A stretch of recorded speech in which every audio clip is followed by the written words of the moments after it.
Hi everyone, Tina here, and today I'd like to talk about the idea of curves being convex and concave and points of inflection. You'll usually come across these topics during year 2 of your A-level course. I have made other videos on differentiation, so I'd recommend you watch those ones as well. In particular, I've made a video on the applications of differentiation in year 1, which involved me talking a little bit about stationary points and points of inflection, so I'd recommend you watch that one if you haven't already. Now let's talk through the ideas of concave, convex, and points of inflection in more detail. So here we have a concave curve and a convex curve. If we start by looking at the shape of both of these, you can recognize a concave curve because it kind of looks like the mouth of a cave, and that's how I remember it. Mathematically, a curve is concave if the second derivative is negative. Remember, the second derivative is the rate of change of the gradient, and the reason it's negative is because in a concave curve, the gradient goes from being positive to being negative. So if we think about the rate of change of that gradient, it's actually decreasing.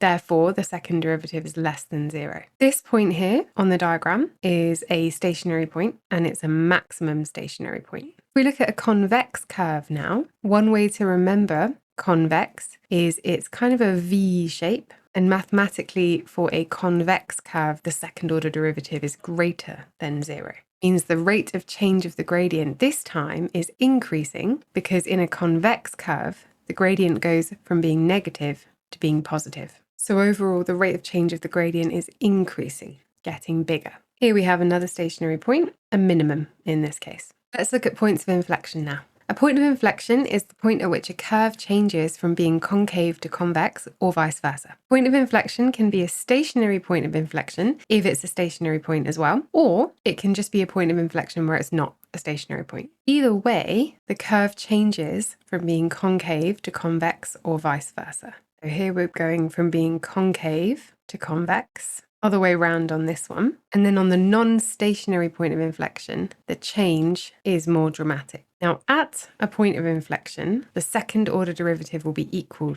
to 0. But then either side of the point of inflection, because the curve is going from being concave to convex or vice versa, the second order derivative actually changes sign. Another way of investigating a point of inflection is to look at the actual gradient on either side of the point, so dy dx, and see that that one does not change sign. So for example, on this curve, the gradient would be positive either side of that point of inflection, not changing sign there. Similarly, on this point of inflection, the gradient is negative on both sides, not changing sign. And on this one, again, we've got two negative gradients on either side. So dy dx does not change sign. Prove a point is a point of inflection, you only have to show one of those facts is true. So it's up to you which one you choose. I usually do the dy dx because I find that one easier to remember visually.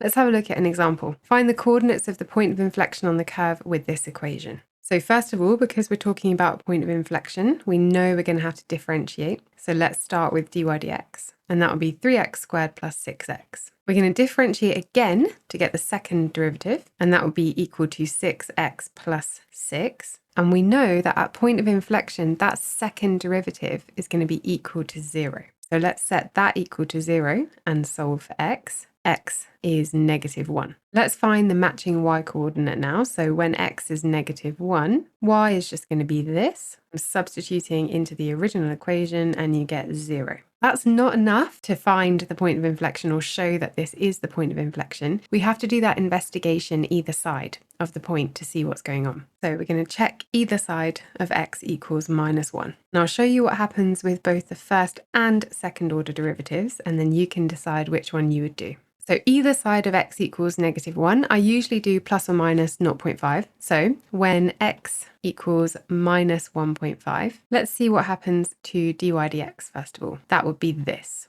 equals minus 2.25, which is negative. Second derivative would be equal to this, also negative. On the other side of x equals negative 1, so when x equals negative 0.5, dy dx equals this, negative, and d squared y over dx squared equals this, positive. So let's just check what's going on there. So when x is minus 1.5, dy dx is negative. When x is minus 0.5, dy dx is still negative. So we can say dy dx does not change sign, just as we would expect from a point of inflection. If we look at the second order derivatives now, d squared y over dx squared less than 0 here, but d squared y over dx squared greater than 0 there. So the second derivative has changed sign there.